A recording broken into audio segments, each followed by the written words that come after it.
Well, earlier we spoke to the international political strategist, George Ajjan, who's currently in Ghana, and asked him how Hagel's appointment could affect America's foreign policy. I think it's still Obama who will be setting the tone, but Hagel is someone, as a defense secretary, who has a great deal of personal military experience, who weighed in heavily and had a pretty high profile when he was in the Senate on issues related to America's role in the world, American military interventions. He was a pretty prominent Republican critic of the Iraq War, even though he originally voted for it. And so I think it's someone who has a very high profile, and it's really an unusual choice. It's a Republican who has been really drawn more criticism from Republicans as of late than he ever did from Democrats while he was in office. But he is reported as having said that the U.S. State Department has become an adjunct of the Israeli Foreign Ministry office. It was reported by George Ajjan. He's a former New Jersey Republican congressional candidate and international consultant. And this morning, Ajjan told Fox News he attended the lecture and thinks Hagel was expressing frustration with U.S. Mideast policy. I think at the time the comments reflect his frustration with the way that American foreign policy was being conducted in the Middle East. And I don't think that they indicate some kind of unsuitability to be Secretary of Defense. I think he would have been wiser to state it, as he did on other occasions, saying that he can have good relations with Israel and at the same time good relations with Arab countries, but stay true and and look out for America's interests first. Earlier, we spoke to political strategist George Ajjan about the possible ramifications of the US launching an airstrike on the country. If we look at kind of the worst case scenario, we could have Syria's regional allies, which is Iran and Hezbollah, decide to escalate things regionally. And if that means embroiling Israel and Lebanon into the conflict, which is what we saw in 2006, if we saw sort of a repeat of the 2006 situation for Lebanon, that would be a disaster regionally. And then, of course, there's even worse scenarios than that if the Iranians get involved directly, or if Russia comes rushing to the aid of Syria. Then we're talking about a real military standoff. And assuming, again, that Republicans win more seats in Congress, how do you see that extending, if at all, to the presidential election 2 years from now? Well, I think, first of all, it's a good point you bring up the presidential, because that effectively starts tonight. And because you have Obama leaving office, he's term limited, you're going to have a completely open primary field on the Democrat side and on the Republican side. So you prepare yourselves for the most ridiculous and crazy political circus that we've ever seen in history over the next 2 years, because that's exactly what I think is going to happen. On both sides, you have a situation in which you have extreme forces on either side. You have a very divided country under the last two presidents, both Obama and Bush.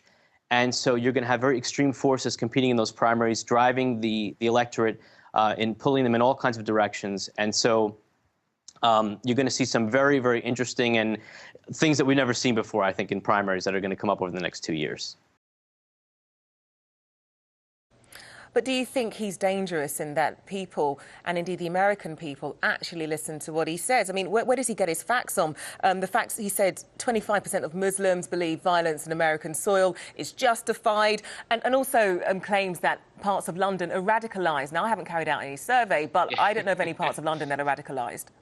Yes, well, not many people have unfortunately perhaps visited London, so that maybe they're not equipped to know. And as you mentioned, some of the surveys that he uses as his data points, Frank Gaffney, the Center for Security Policy. I mean, if I were to send him a memo saying that Obama is the secret love child between a Muslim cabal and Martian invaders, he'd be ready. 80% odds he'd be ready to print it by the afternoon. So, there are no shortage of Looney Tunes out there ready to publish statistics that can be used by a populist candidate like Trump.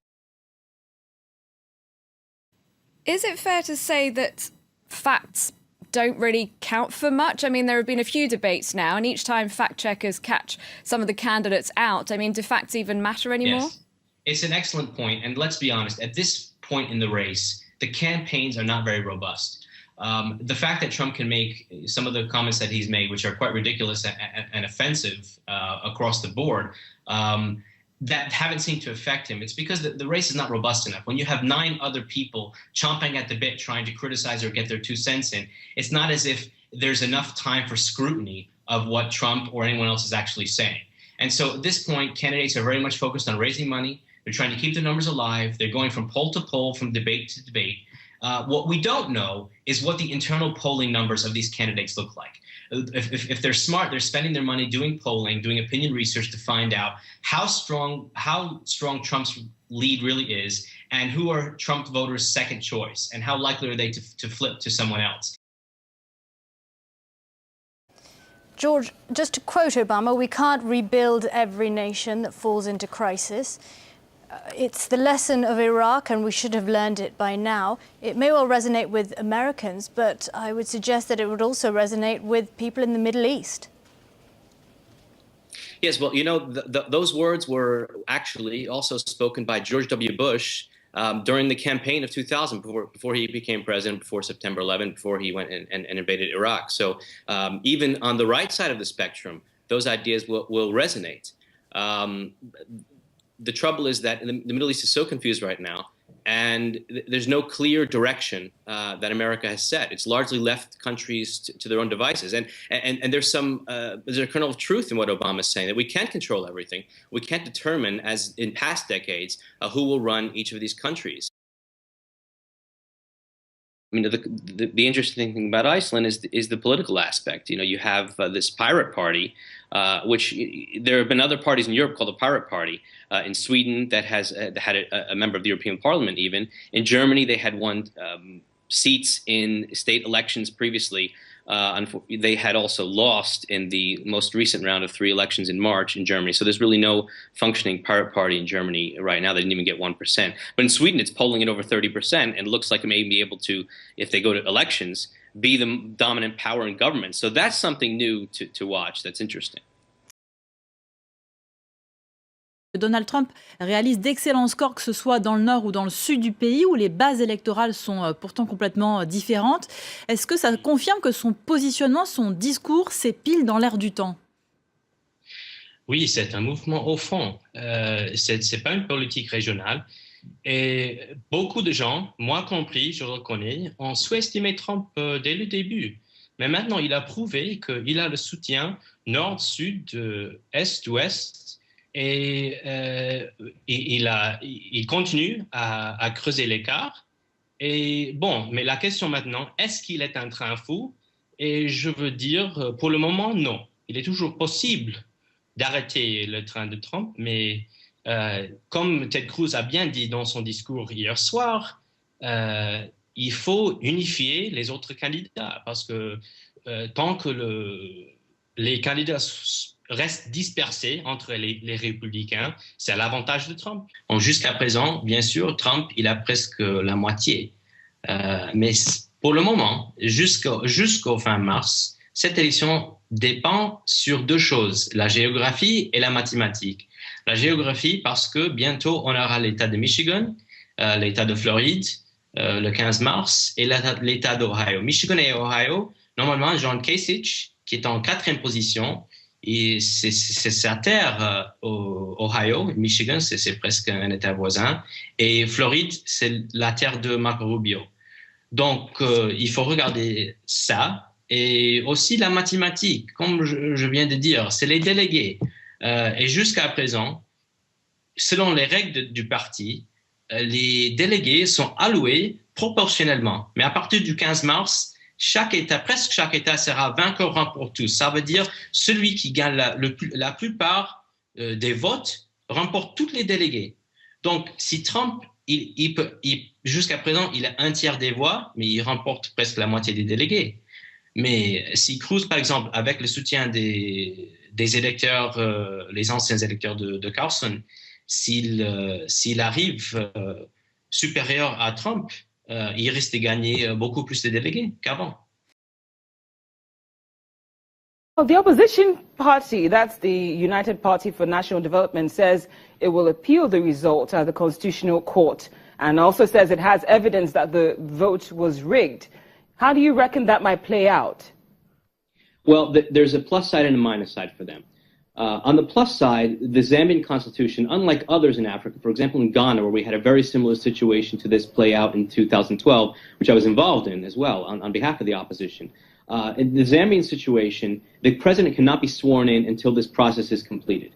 Whereas in Ghana, the president is sworn in, they have an inauguration, all the foreign heads of state and ambassadors are there to congratulate and shake his hand, and then the court goes on with its process. In Zambia, the president can't be sworn in until the Constitutional Court hears this evidence. So that's going to happen in a very short time frame.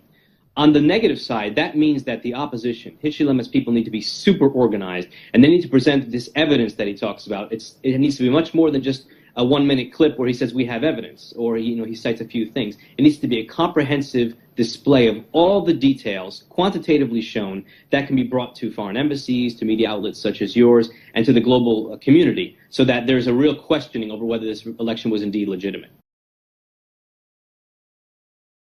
Okay, let me bring you into some of the issues. A lot of people said budget padding is a language similar in some other parliaments in the world on the issue of appropriations. But with all of the scenario playing out in Nigeria, what stands out for you, and what do you think is playing out here in Nigeria when it comes to the issue of trust on the parliament?